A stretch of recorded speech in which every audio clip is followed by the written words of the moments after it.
Yo. Okay, so you've clicked on this video today because you would like to learn a handstand. Yes! Before we get started, I would like to explain that I have never done gymnastics. I'm not a gymnast, I'm not a gymnast instructor. I'm literally just some guy who, like you, 2 years ago YouTubed how to do a handstand, and ever since I've been learning.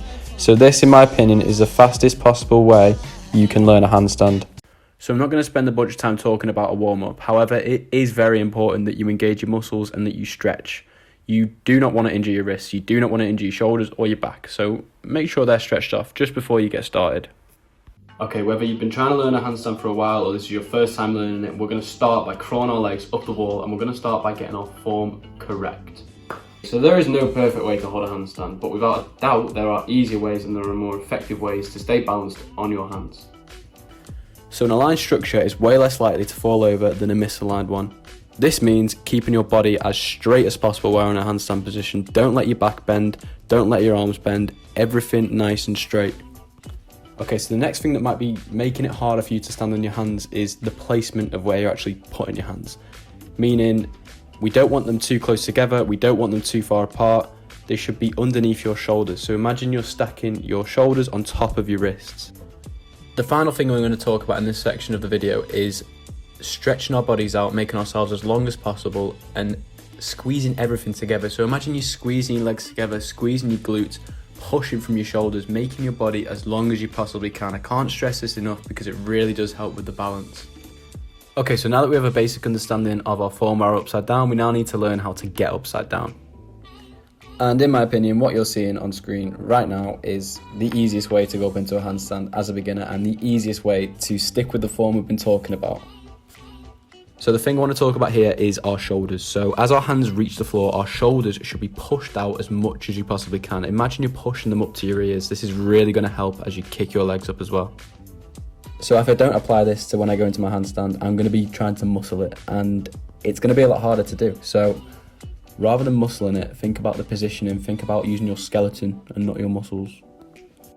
So again, the wall is going to be your best friend when learning this. So try kicking up against the wall. At first it might look like this and it might look really, really fast, but over time and over practice, then it's going to start to get slower and you're going to start to gain a little bit more control over your handstand. So one more quick pointer before we move on is a lot of people will try just throw their legs up thinking that the higher they get their legs, the more likely they are to balance. That is wrong. Think about getting your hips above your shoulders. I'm going to say it again, hips above your shoulders, and then your legs will follow.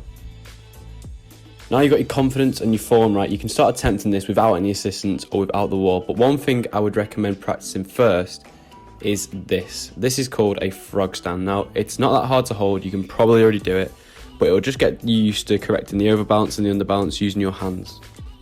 So people learn different things in different ways and there are thousands of different drills you can do to learn a handstand. However, I have found that this one is 100% the most effective in beginners. Okay, so what this drill is, you've got 1 foot on the wall, 1 foot off the wall, and you're going to swap. During this period of time when you are swapping your feet, you're actually going to be using no assistance to hold the handstand. You're going to be doing a freestanding handstand for a short period of time. It might look really fast like this and clunky, but over time, I'd like you to try slow it down and build up control. Also, you don't have to just do this from a straight handstand position. You could also do it from a staggered handstand position like I'm showing on screen right now. Some people might find this easier, some people might find this harder. Guys, different things work for different people, so just experiment, play. That's how you're going to learn. That's how you're going to get your first hold. That's how it's going to become a solid, consistent thing for you. So as I'm delivering this information to you, I also want to stress the fact that you need to be safe while doing this. Look after your back and look after your wrists. What I'm showing on screen right now, don't do it while trying to do this drill, please.